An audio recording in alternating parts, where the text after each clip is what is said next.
আমি সন্ধিয়া 6:30 ভিতৰত মাকে আহি ভাৰ্বেলি থানাত ৰিপৰ্ট কৰিছিলে যে ছোৱালীজনী মিচিং আছে বুলি।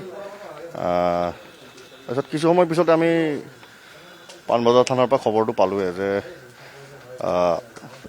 আমি সন্ধিয়া 6:30 ভিতৰত মাকে আহি ভাৰ্বেলি থানাত ৰিপৰ্ট কৰিছিলে যে ছোৱালীজনী মিচিং আছে বুলি।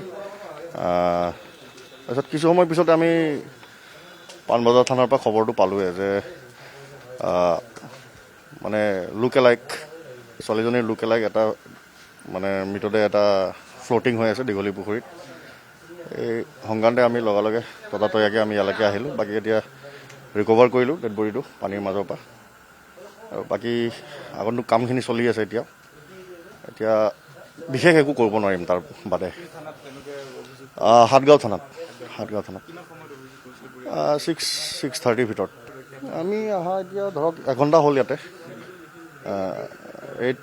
8:30 মানত আমি আহি পাইছোঁ ইয়ালৈকে।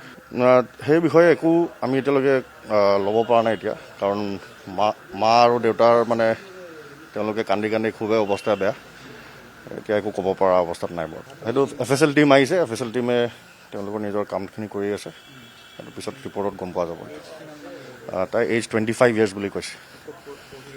তাই BA কমপ্লিট কৰিছে।